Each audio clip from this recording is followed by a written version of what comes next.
नमस्कार। सर्दियों की शुरुआत होते ही हमारे घरों से छींकने और खांसने की आवाजें भी आने लगती है। लेकिन क्या आप जानते हैं कि हमारे घरों के आंगन और बगीचों से ही हम 3 ऐसी जादुई औषधियां ले सकते हैं जो किसी भी एंटीबायोटिक्स से बेहतर तरीके से हमारी इन समस्याओं का आसानी से दूर करने में हमारी मदद कर सकती है।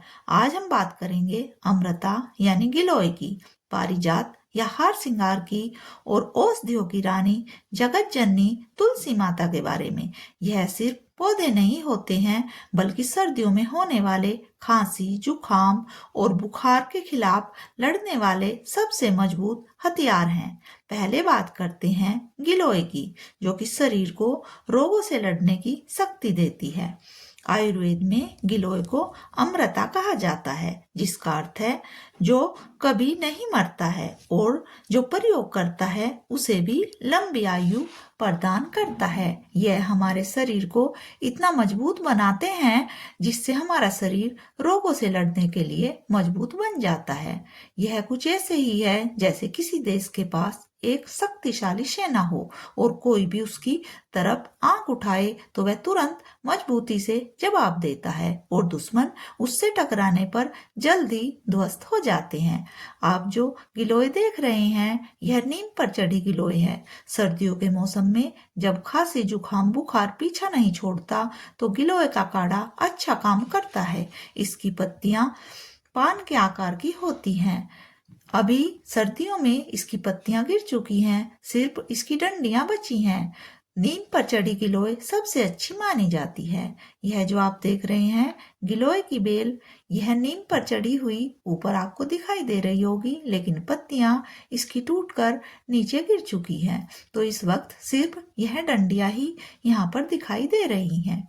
इसकी जड़ें आप देख सकते हैं कितनी मोटी हो रही हैं। तो नीम पर जब हमने इसे लगाया था तो बहुत ही यह छोटी सी डंडी थी, लेकिन इस पर चढ़ने के बाद इसकी मोटाई काफी बढ़ जाती है। इसकी पत्तियां बहुत ही सुंदर लगती हैं। अभी इसकी पत्तियां सभी जड़ी हुई हैं और पीली पड़कर यह नीचे गिर चुकी हैं। जो यह पत्तियां आप देख रहे हैं यह गिलोय की नहीं, मनी प्लांट की पत्तियां हैं। और यह जो मोटी मोटी आप देख रहे हैं डंडियां, यह गिलोय की डंडियां हैं।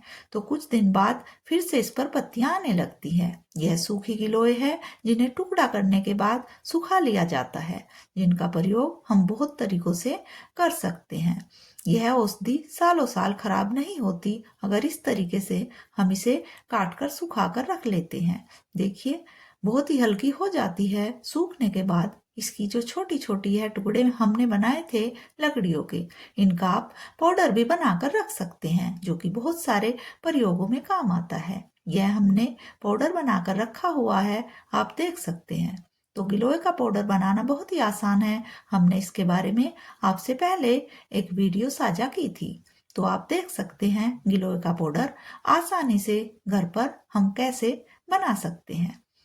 तो यह औषधि बहुत ही कीमती औषधि है और हम इसे बहुत ही आसानी से प्रयोग कर सकते हैं घरों में। अब हम बात करते हैं एक दूसरी औषधि की, हार सिंगार या पारिजात, जिसे जोड़ों के दर्द, पुरानी खांसी का दुश्मन माना जाता है। इसके फूलों की खुशबू रातों के सन्नाटों को महका देती है। हार सिंगार के पत्तों में एंटीबैक्टीरियल गुण होते हैं। यह खांसी के लिए एक रामबाण औषधि मानी जाती है। इसके पत्तों का रस, इसका काढ़ा सर्दी के मौसम में काफी फायदेमंद होता है। गठिया, जोड़ों के दर्द सर्दियों में काफी सताते हैं, तो ऐसी समस्याओं में इसका प्रयोग अनेकों प्रकार से किया जाता है। इसका काढ़ा बनाया जाता है और साथ ही इसके तेल आदि भी बनाए जाते हैं। हार श्रृंगार का प्रयोग जब इसके फूल आते हैं हमारी सुंदरता बढ़ाने में भी कई तरीकों से किया जाता है। इसके फूलों से कैसे क्रीम बनती है, कैसे फेस पैक आदि बनाया जाता है, उसका भी हमने वीडियो आपसे पहले साझा किया था। अभी इसके सभी फूल खत्म हो चुके हैं और अब इस पर आए हैं बीज। इसके हरे बीज अभी आए हैं, कुछ दिनों बाद इनका रंग बदल जाएगा। सर्दी के कारण पत्तियां इसकी अभी पीली हो चुकी हैं, तो नए पौधे बीज गिरने पर स्वतः ही हल्की गर्मी होते ही इसमें दिखाई देने लगेंगे। तो हार श्रृंगार का प्रयोग हम अपने बालों से, अपनी त्वचा से जुड़ी हुई बहुत सारी समस्याओं को दूर करने के लिए कर सकते हैं। इसका तेल हमारे दर्दों में बहुत जगहों पर लगाया जा सकता है। इसका जो पुराना पेड़ हो जाता है उसकी डंडियां काफी मजबूत हो जाती है। यह एक बहुत ऊंचा पेड़ हो जाता है और बहुत ही तरीकों से हम इसका प्रयोग करते हैं।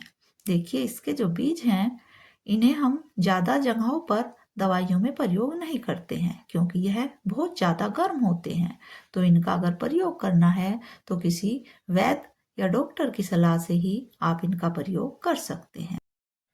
क्योंकि किसी भी गंभीर बीमारी के लिए अगर हम किसी डॉक्टर को अपनी सारी जानकारी देकर तभी हम इसके बारे में कुछ आगे जो भी हमें दवाइयाँ लेनी है वह उसी के अनुसार लें तो हमारा स्वास्थ्य ठीक रहता है। ऐसे कुछ जानकारियों के आधार पर ही हमें कोई भी औषधि नहीं ले लेनी चाहिए।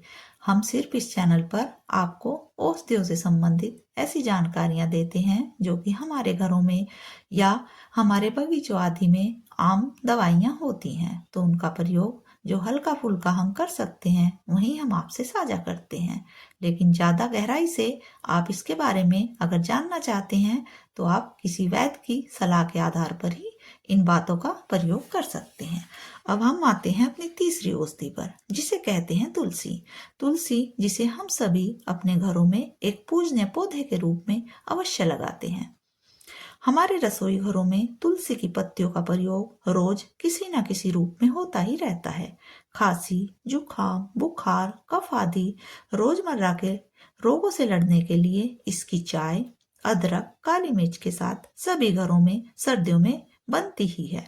अगर शरीर में सुस्ती और सिर दर्द है तो इसकी चाय का प्रयोग या काढ़े के रूप में यह बहुत जल्दी राहत दे देता है। इन तीनों औषधियों को अगर हम अलग अलग प्रयोग करते हैं तो भी यह बहुत सारी दवाइयों के काम में आती हैं। साथ ही सर्दियों के रोगों में इनका एक मिश्रित काढ़ा भी बनाया जाता है जो कि सर्दी के रोगों में लड़ने के लिए अच्छा काम करता है। जिसे बनाने के लिए 1 गिलास पानी में 2 इंच गिलोय की डंडी कुचलकर वह इसमें 2 पत्ते हार श्रृंगार के और 5 पत्तियां तुलसी की, थोड़ा अदरक का टुकड़ा व 1-2 काली मिर्च कूट कर डाल लें और आधा रहने तक उबालकर इसे गुनगुना पिएं। खांसी, जुकाम, बुखार जैसे रोगों में यह बहुत ही आसानी से काम करता है। आयुर्वेदिक चीजों का प्रयोग करके आप सर्दियों में होने वाले रोजमर्रा के रोगों से आसानी से दूर रह सकते हैं। लेकिन याद रखिए, यहाँ हम आपको सिर्फ औषधियों की घरेलू जानकारी उपलब्ध कराते हैं जो कि आमतौर पर हमारे घरों में रोजमर्रा में प्रयोग की जाती है। अगर आप किसी समस्या से ग्रसित हैं या किसी रोग से ग्रसित हैं तो किसी भी औषधि का प्रयोग करने से पहले आप अपने वैद्य या डॉक्टर की सलाह अवश्य लें।